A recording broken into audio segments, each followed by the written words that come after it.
had circumstances been a little different, it wouldn't be me pushing the wheelchair today. It would be me sitting in it. You see, in the year of 2001, I received a very unfortunate news. I was told that I had developed this very, very weird illness. It's called MS, multiple sclerosis. I don't even know what the name means. Multiple sclerosis. There's many of something, but I didn't know what it was.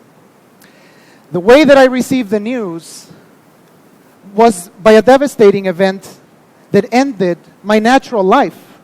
I could no longer move or be who I was. I was suddenly handicapped because the entire left side of my body shut down.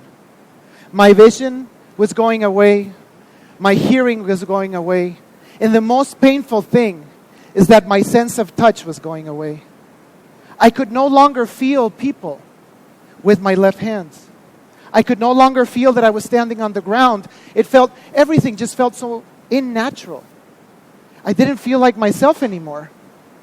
So why did this happen? As a scientist, you heard it, I'm a rocket scientist. As a scientist, I always knew, since I was a baby, that there was a reason for everything. I was the why baby. I was always asking my parents, I remember getting on my dad's nerves because I would always ask him, but why? Why this? Why that? Why that? So when you receive news like this, of course, my first question was going to be, why?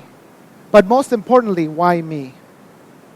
So what does MS look like? You might know somebody that has this condition. You see, if you take an MRI of the brain of anybody here, anybody's MRI would probably look like this. It's a cut right through this section of the head. You see the gray matter of the brain. You see the eyes and some of the cavities in the head. But MS looks actually like this. It looks like these little white spots on this slide because that is where the myelin, that is the insulation that is around the nerves, is being eaten away. But who's eating it away? You are eating it away. You, the person that has MS, is eating it away. But why? Remember? That's my question. And I found the answer to be so diverse because it didn't just have to do with a physical illness. It had to do with the way that I felt about myself. And it also had to do with the way that I thought about myself in the world. So I began the search.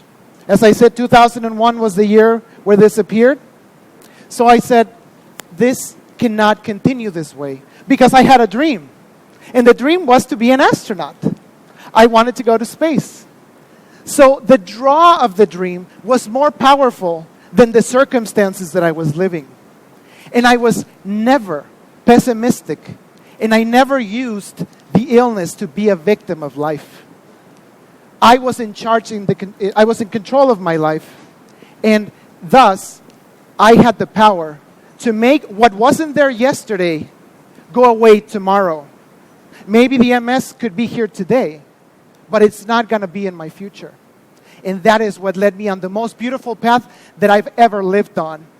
The path back to my health. So how did I do this? People ask me. You see, I'm standing on my own 2 feet today. I don't have a wooden leg. This is actually my leg. And I'm not sitting in this thing anymore. How did I do it? That's the question. 2.5 million people on Earth suffer from this condition. And there's an institute in the United States called the IONS, the Institute of Noetic Sciences. They have this project called Instantaneous Remission.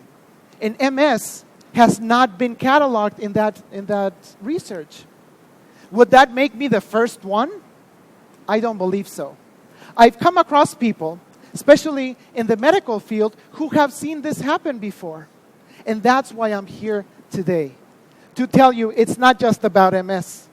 It's about anything. You see, your body never lies to you. If you have a cold, it's trying to tell you something. If you have acne, it's trying to tell you something. If you have depression, it's trying to tell you something. And if you have MS, it's definitely trying to tell you something. So what was it trying to tell me? And here it goes.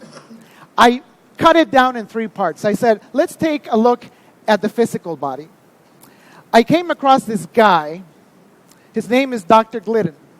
And he said that the body that has MS has some very special characteristics that make it prone to be a developer of MS. He said it's very simple, down to two things. First one, excessive oxidative damage in the body. Second, an insufficient consumption of essential fatty acids. The formula is that simple. A plus B equals C. So let's take care of the body. What brings in oxidative damage into the body?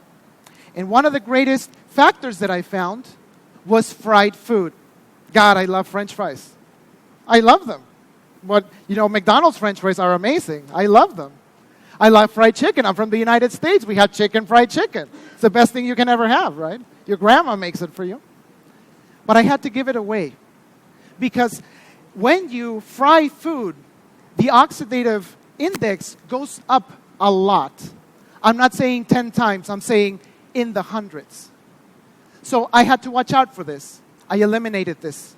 As I said, my dream of being healthy tomorrow was more powerful than the sacrifice to have a special eating habit. So I eliminated that. Something else that incorporates or brings in a lot of oxidative damage into the body, oil in a bottle, even coconut oil. Bet you didn't know that, did you?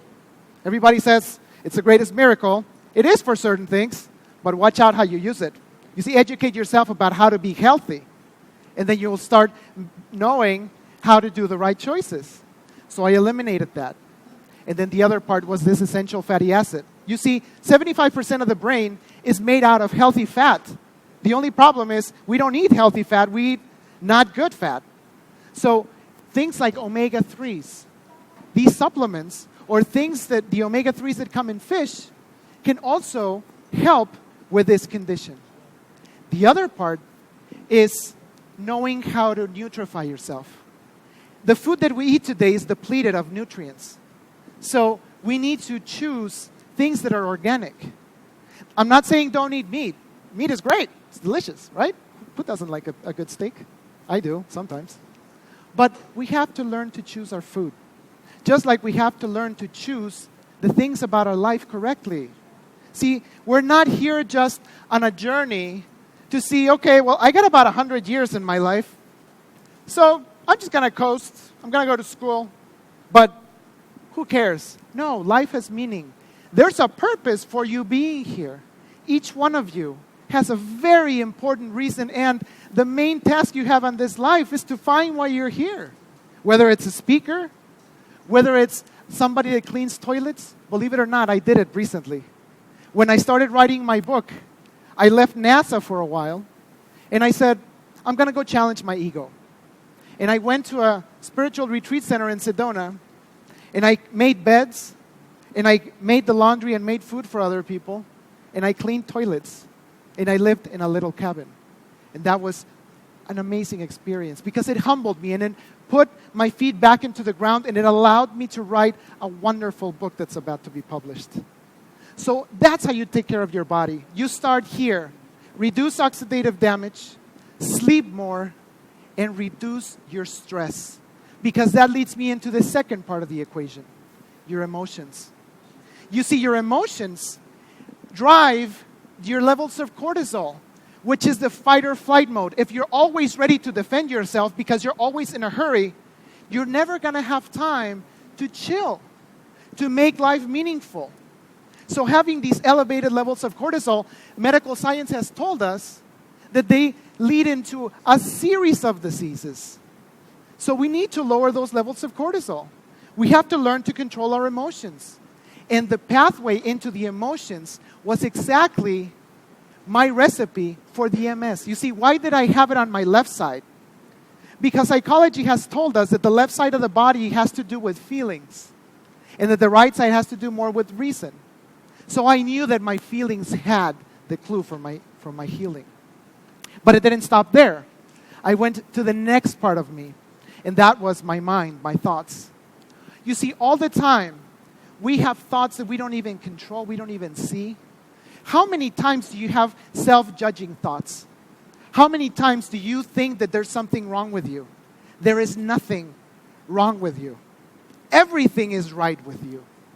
We just believe, because of the influence in the mass movement, that we are not okay. But how do we find the change in our thoughts? And I found the clue in the following thing. And the following thing is called stillness. You see, I believe that the greatest epidemic today is not heart disease, it's not cancer, it's hurry. We go from one thing to the next, to the next, to the next, and life is never meaningful if you're always hurrying and rushing to do everything. You see, life is meaningless without stillness. Everything you do will only have meaning if you stop and say, what am I doing and why am I doing this? Where am I going? We need moments of stillness to integrate our lives back into ourselves. I invite you to consider this point. So I had recovered. In a year and a half, I was able to make all the symptoms go away. Nobody could find them anymore. So what do you do when life gives you a second chance? I was a very shy person when I was young. And I had only one thing in my thoughts. And I said, I'm going to try the impossible. And the impossible for me was to dance. Because I was a horrible dancer. And not only that, but I ended up teaching dance at the most unlikely place in the world, which was connected with my dream of being an astronaut. Believe it or not, I ended up teaching at NASA. So then what? In the year of 2011, I came across a person who was said to be one of the most spiritually influential people on earth. His name is Wayne Dyer. And when he heard my story of healing, he said, Miguel, I want you to write a book, and I'm going to write the foreword to it. Actually, today, Wayne and I had a date back in the United States in Phoenix because he was giving a conference, and I was going to deliver the manuscript to my book. But Wayne passed away on August 30th of this year. Back in 2004, when I first heard him talk, he mentioned the quote from Michelangelo, which is my other name, Michelangelo, that's my name as well. And he said, the greatest danger is not that our hopes are too high and we fail to reach them, is that they are too low, and we do. So how can I set my hopes up? If dreaming of being an astronaut was what led me out of that wheelchair, what else could I do? And of course, NASA was the answer. I gave a talk with Wayne. He invited me to be with him. And we developed a beautiful friendship. And his inspiration led me to do something that would allow me to connect to the world in a new way. As I said, what do? You continue living your dream. You continue to connect. So how did I connect? What did I connect to? And I connected to one of the most phenomenal experiences that we as human beings have. That is floating in microgravity. See, NASA has this thing, this airplane that pitches up and down like this, and every time that it does it, guess what you do inside? You float like this, like you're in space. Only a few thousand people have ever done this, and I received the opportunity because I followed my dream. And the dream is right here, coming true. Not only that, it didn't end there. I invented something to safeguard the life of astronauts. And my invention is in space right now. It'll be there for decades. Isn't that amazing? So what do? You connect to the world, as I said. But why? Because in feeling the world, you find yourself. You see, when I fly airplanes, I'm a pilot, I find the freedom that I had to conquer my fears.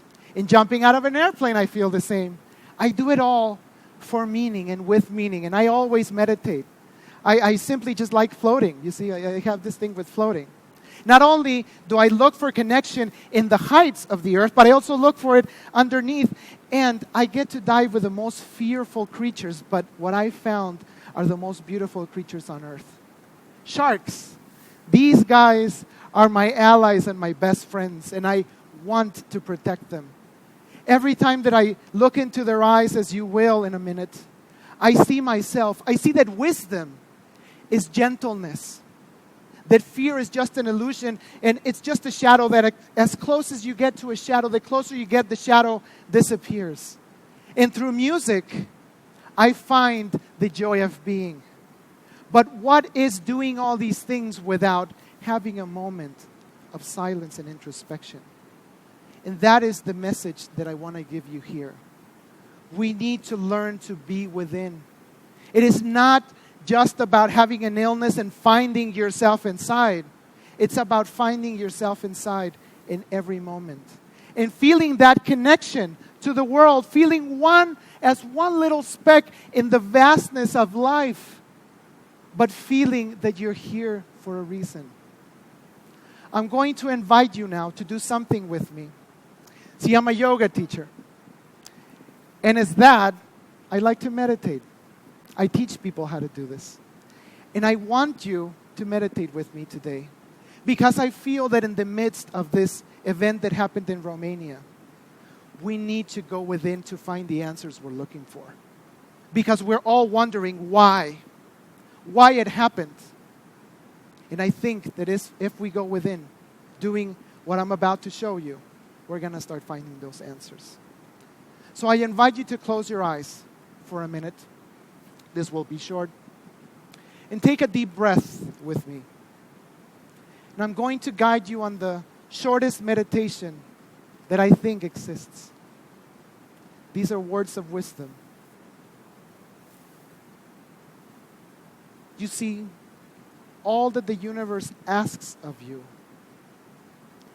is for you to feel it.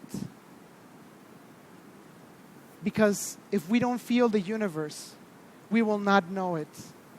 And what man doesn't know, he destroys. But what he feels, he understands. And what he understands, he knows. And what he knows, he loves. And what he loves, he protects. And that is exactly how we change the world. My name is Miguel Castillo. Thank you very much. They like that.